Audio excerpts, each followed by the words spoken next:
right, welcome back, sports fans. On to another episode of Off the Cuff with Monte and Geoff. Again, we're welcoming the Ravenna girls head basketball coach, Coach Maulsby. Thanks again for coming on. Thanks for having me. Thanks for talking basketball with us, Coach. This episode, what we're going to do is we're going to do a real quick recap of Monte and I's state basketball picks for both the boys and the girls. Do you want to go first, Monte, and tell them how spectacularly I wish I could come on here and start bragging, but I can't because on the boys, I didn't get any right. Not a single one. Didn't get a single champion. No, not a single one. Who'd you I pick? picked Central. St. Pat's. I picked Loomis. Pick Loomis. Yeah. Area. I thought they had a chance, you know. Hey. And Central and A, I thought that their coach is leaving. I thought they'd really rally for him, and then they lost just barely to Gretna. It was a really good game. That first round game was a good game. And then Scott, I didn't think they were beatable, but they were. I have to toot my own horn on that one because I had Ron Cauley beating them in the finals, so a little prognostication going on there. And then in C1, I thought Kearney Catholic would do it because it was about time, and they were close. They were really close, but not quite enough. And then, my C2, I had Amherst going, which they won their first game. They did. They beat the top seed, so I thought, I'm in. But then I was out. No. And then in D1, I picked Loomis, trying to stay local, but St. Pat's took care of that. They did make it to the final. Yep, that's... And then in D2, I picked Fall City Sacred Heart. I picked Fall City Sacred Heart. And then Parkview won. Yeah, Parkview Christian. No, neither one of us picked them. They've repeated this year. Yeah. Like I said, I got 3 out of 6. I missed Class A. I had Bellevue West winning that one. That was a good game. It was. Couldn't quite finish it there at the end. I did pick Ron Cauley over Scott. I picked Ashland Greenwood as well. And then let's see, I did have North Platte St. Pat's. I got that whole Class D1 bracket right. I didn't miss a single game in that one. So that was very very lucky. But yeah, so and then I missed. How'd you do in C1? Well, we don't want to talk about C2. C2 was not good. I don't think. I had Amherst. Let's see, I had GACC and I had Cedar Catholic. With Cedar Catholic winning it, and Cedar Catholic got beat in the first round. So we're not gonna talk about C2 too much there. It was kind of a brutal thing for me on that one. Okay, on to the girls. I did much better there. I got 4 out of the 6 right. There you go. You beat me on this one. Yeah, finally. I had Fremont winning it, and that was their first title, so that was kind of nice. And then I had Elkhorn North winning it, and in C1 I picked Lincoln Lutheran to win it, but North Bend won it, so good for them. Actually, they probably should have won it if you watched that game. I did. Did you watch that game? That went overtime, didn't it? It did, and actually Lincoln Lutheran was ahead by like 5 points with about 45 seconds to go, and they turned it over twice in the backcourt. Dropped it to a 1-point game, and then it went to overtime, and North Bend won in overtime. Then in C2, I picked St. Cecilia to win it, and they did. Unfortunately, I was kind of rooting for Bridgeport. Oh, and that was my kind of my highlight game, wasn't it? That's the one I kind of highlighted because I thought Bridgeport. I did watch Bridgeport play in the showcase in Kearney, and I thought they had a chance. And I heard those 2 girls, those 2 sisters, are D1 prospects. Is that what you guys see? They're pretty solid. They're good. Neither one's a senior. No, they're sophomore and junior, I think. Yeah. So. And in D1, I had Ravenna. Oh, I'm sorry, Ravenna. I actually had Elmwood Murdoch picked, and then Hardington beat them in the first round. And then Hardington was beaten by Shelton, who then was beaten by Humphrey, Lindsay, Holy Family. So missed that one. Then in D2, I got it right with Fall City Sacred Heart. Yeah. So. Yep. And I got 3 right this time. I missed Class A. I did get Elkhorn North in B. I got North Bend in C1. I had Bridgeport winning in C2, so I missed that one, but it was a close game. And then I also had Fall City Sacred Heart. So 3 out. I was 50% on the tournament, Yeah, so I'm not too sad about that. Pretty good. So. That's better than my average. So yeah. So Coach, did you go to the state tournament this year? I did not go to it, but I watched a lot of games. Yeah. I did watch a lot of games. A lot of good games, a lot of entertaining games. Horse races. I was watching the St. Cecilia Bridgeport game. Yeah. It's an honor to have that on. Yeah. Right next to the Fonda. So did you happen to get to see any of the Elkhorn North games? I've seen her play a little bit. Yeah, she's pretty amazing. She's pretty solid. That's when we've talked with Coach in a previous episode about some of the best players he's seen this year, and I'd have to say from the girls' standpoint, she's probably the best high school player I've seen play this year. for a sophomore, she's awful smooth. And we're talking about Britt Prince from Elkhorn North. She's already got a load of D1 offers. Be curious to see where she ends up. Yeah, Does Nebraska have a chance? I doubt it. Yeah, I don't Hopefully think. it'd be nice. Yeah, it would be nice, but having Markowski play there. I think so, and the success they've had this year. Yeah, Can't yeah. hurt. She's got a little ways where she's got to decide. So Sure. Yeah. And then in C1 with the Emmanuel sisters, there's 3 of them. I couldn't remember their name when we were talking from North about Bend. from North Bend. Okay, I couldn't. Yeah, and one graduates this year, but 2 of them are coming back. So North Bend will be good again next year. So yeah, I think Lincoln Lutheran's actually pretty young too, but their coach is leaving.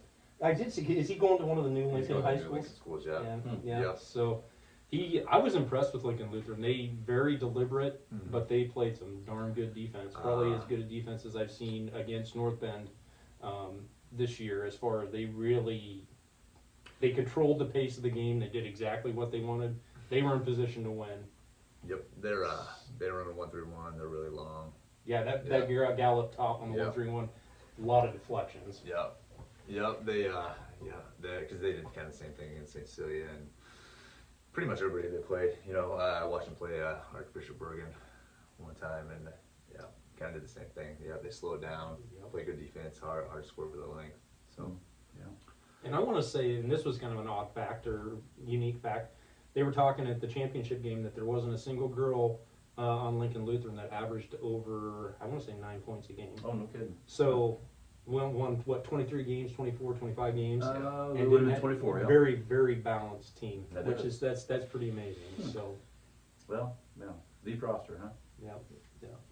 So this year's state tournament was over 6 days. Mhm. What did you think of how that went?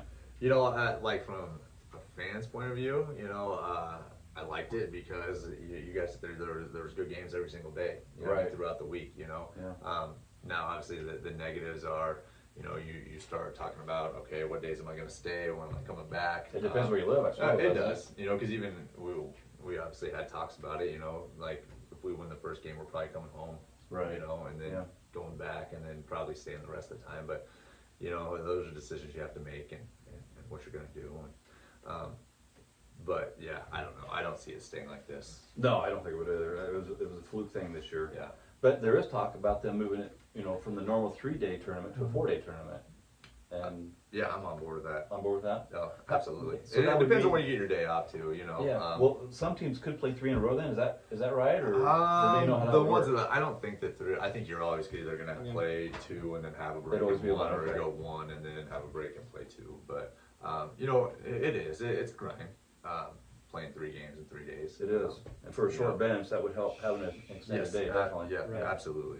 Yeah, and against that level of competition, Yeah. it's not uncommon. There are times during the year where you might play a Thursday, Friday, Saturday, but chances are you're not playing 3 of the best teams in the state Right. back to back to back. That's the difference. And yeah. that's what you're getting when you're playing down at the state tournament. So Yes. And even the way they do the districts now, I mean, there's a way better chance your top 8 teams are actually getting. Well, and that's It- that's funny so that you there's a lot more 1/8s that are really competitive. Right. Right. It's funny that you said that. We were thinking the same way because that's just what I was going to say. You don't have. It doesn't seem like you have as many 1 versus 8 games that are 40-point blowouts. They're competitive Well, think games. how many 8s beat 1s this Yeah, year. absolutely. There's There's at 2 least that I can 3. think of. 3? Yeah. Well, yeah, Harding Cedar Catholic did it on the girls. Oh, Amherst did it on the boys. Boys too, And yeah. Wahoo got beat. Yeah, Wahoo. Fort Fort Calhoun beat Calhoun. them. Yeah, that's So Right. I do think that's a good change. I like the idea of the wild card before, from the standpoint of, it just gives a better chance for those good teams or the better teams to make it down to state. But I do like how they had it now, which I hate to say it because you have to win to get in. But if it's the old style, we're probably Oh, yeah, we probably would have been in. Yeah. But I do think if you're going to be down there, you want to win to get in. So Oh yeah. Oh no, I completely agree with that. They're doing a shot clock next year for Class A boys, Mhm. and also for girls. I'm pretty sure it's for girls too. Yeah. Would you be in favor of a shot clock in lower classes? Would I be in favor of it? Yes. It wouldn't hurt my feelings. It wouldn't, Well, okay. it honestly wouldn't. It would change some of your strategies. Like you could, let's say, because there were games where, say your posts don't match up and you can't come out on people. Okay, well, you only have 35 seconds. You can't sit out there and hold it for 3 minutes. Sure. You know what I mean? You don't see that very often, though. Uh, Do you? St. Paul. I was just going to say, that was the one I was thinking of. St. Paul did it to us. Being honestly, we would have changed how we played the end up Harding Cedar Catholic too. You know, but and you can't blame them for it. I mean, it's within the rules to do what they're doing. Yeah. But now, I also get the fact that it's probably not going to happen for a long time with lower classes because they have enough trouble trying to find people to run the normal plot and the score, you know, the scoreboard and the book and everything. But if you probably tracked how many possessions we had that lasted 35 seconds, there probably are not very many unless it was I didn't think so. unless it was the end of the game. Sure, right. And actually, I did see a stat. They had it for the state tournament. They did it for the boys and the girls. And I want to say that the longest average held time, or the average time of a possession before a shot, was like 30.4 seconds. And I don't remember, it was a girls' team in Class A that held, I think it might have been even Lincoln High.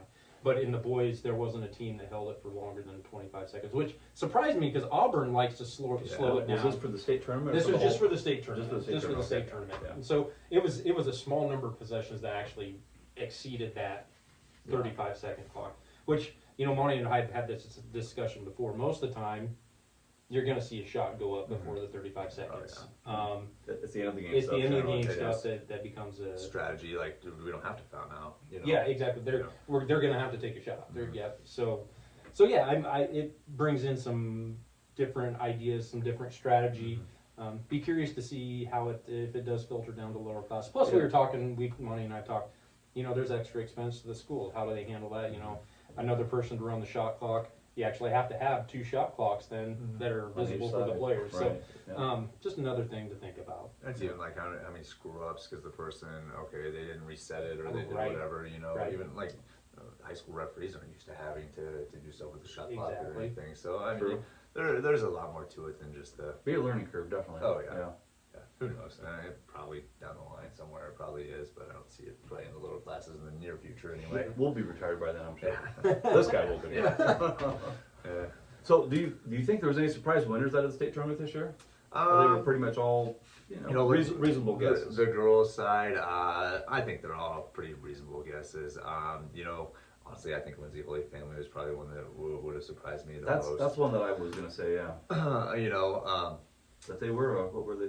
They were a three. 3 seed, They were I guess. three. So that's not too bad a line, I guess. But yeah. they were a 3, and a lot of times it comes down to state too. It's matchups, and you know, it's crazy that you know how teams can play so different versus one team versus another on any given day. Yeah. You know, so sometimes it's just who gets hot at the right time, and they did. They played well. And that matchup with Bergen, when they played Bergen, I really expected Bergen to kind of dominate that game. And it was just the exact opposite. Lindsay Ola family really, I mean, it was like a 12-point game, I think, at one point. So I would have lost money on that one too. Yeah. I would have taken Bergen, but I had them. Well, that was my second choice, I guess. Yeah, never mind. I think in the boys, Parkview was my biggest surprise. yeah, I would be interested to see what They went the year before, right? Yeah, I'd be interested to see what like their schedule looks like though, like what their 6 loss. Yeah, I couldn't tell you. I didn't look at that. I didn't either. You know, otherwise, you know, I was kind of surprised that Humphrey beat GICC. I'm not really surprised it got there. Yeah. I actually watched a little bit of that Humphrey Norfolk Catholic game, and it was a pretty good game. Was that a good game? It was a good game. It came down to the end. You know, Ashland Greenwood, not really. That's you know that Jacobs game. He's pretty good. Yeah, 43 points. Yeah. So you know, I wouldn't say there's a ton of surprises. You know, and some of it is, you know, a lot of the teams you see are the ones that are down there all the time. Right, you know? it is. And that leads to my next question. Is there anything would you like to see changed in basketball in general? Basketball in general? Yes. I mean, you know, we talked about 3-point, and that's... Yeah. That's not, so we need to talk about that necessarily, but is there anything else? I mean, I don't know. What are you thinking, Monty? Are you thinking something about the private schools? Oh, I hate to bring that up, but Well, that is one thing I would like to see change personally, is an enrollment change. Either have the private schools bump up a class or give them a multiplier. Yeah. One of the two. A lot of people tell me they want to see them in their own class, and I don't want to do that. No. No, I don't think so. There's not enough schools. No. You know what I mean? Like, There's not. there are some states that do that, but they're obviously they're bigger states. Bigger Right. populations. It wouldn't fit Nebraska. No, I don't think so. And I mean, there you could have some rivalries with schools. Kearney that- Catholic. yeah. I want to play Kearney Catholic. You know. I would agree. Now, do I think you get to the lower classes? There's definitely an advantage there. Without a doubt. Now, how you fix that, I don't know if I have all the answers to that either, though. Would you be in favor of bumping them up a class? Oh yeah, sure. Well, I think, you know, we looked, and you start going to those lower classes, and when half of the bracket is parochial schools, that does seem to, it seems to indicate maybe an unfair competitive advantage. Now, the reasons behind that, there's a lot of reasons I've seen, from the access to facilities to, there's just a lot of different things that can go into that, but it does seem to always show up at the state tournament, or it becomes a yearly debate. It is. It's a yearly. Yeah, debate. it is a yearly debate, especially when, I'm sorry, I'm going to use these schools as an example, but in Class C2 or D2 for the girls, I can't tell you how many times I've watched Falls City Sacred Heart and Home for St. Francis play in the championship game. Yep. They're regulars. It's like just hit repeat, hit the replay button. So I don't know if there's anything that can be done or should be done. Maybe it's a should be done. Should there be anything done? We'd love to hear comments on it, because we have our ideas, but it's a tough topic to tackle. And it's been talked about ever since I've been covering sports for 20 years here, and it's come up every year. Yeah, yep. So I can believe it's it. never going to change, is my belief now. So Yeah. Not in the near future, I don't think, anyway. Right. No. Well, one last question, Coach. I'm All gonna get you out of here. Who do you got picked in the NCAA tournament to win it all? I got Kentucky, but then I just got beat. So. So he gets a reprieve. He gets a reprieve. Who's he gonna pick? Who's your next pick? Who am I picking now? Yeah. Oh, you know what? I'm going Arizona. Gonna go Arizona. They're good. I'm gonna go Arizona. And part of the reason Reed told me to pick Arizona to begin with. So Oh, you're good. Reed probably doesn't know what the hell he's talking about, but They're one seed. going there, they are a 1 seed. Who you got, Monty? I've got two. I've got Duke and Gonzaga both. They can't both win. Well, okay. If I had to pick one, I'm gonna root for Duke then. Okay. And I'm not a Duke fan. Okay, I want to make it's that like very a clear. Coach- I'm not a Duke fan. Coach K thing, See, like It's going a out. Coach K thing going out. See, and I'm Yeah. a Duke fan. I've been a Duke fan for a long time. I've become less of a Duke fan ever since they started going to the one and done thing. Yeah. I don't like to see that. I want to see those kids stay in school for longer. I understand why. You can't fault them. But by the same standpoint, Coach K retiring, that'd be cool if they won it. I got Gonzaga, and I was a little bit iffy on that today because they were struggling. They were struggling. They were struggling Yeah. big time, but they kind of at the end turned it on one by about 20. But I don't know. That's the fun part of this time of year. Anybody can win any given game. They I certainly think, can. especially this year. Like I think it's wide open. It this is. year. It really Right. is. Yeah. Once again, it comes down to matchups and who gets hot at the right time. You know who isn't winning it? Iowa. This is true. And Kentucky. And Kentucky. Sorry. And Kentucky. But Sorry, I just, Coach. Yeah. But I always more fun to make fun of. yeah, I would agree. So anyway, we want to thank Coach Maulsby for coming on again. It's been a fun time. I hope you've enjoyed it. Yeah, it's fun. We didn't say this the last time. Go ahead and hit the subscribe button below, ring the little bell so you know when we upload new content. Hopefully we can have Coach on again another time. Maybe next year when we're talking about going to the state tournament. That'd be pretty I awesome. sure hope so. Yeah. So We'll book it. there you go. All right. There you go. So anyway, just wanted to say thanks again for following us. And this is Jeff signing out. Over and out.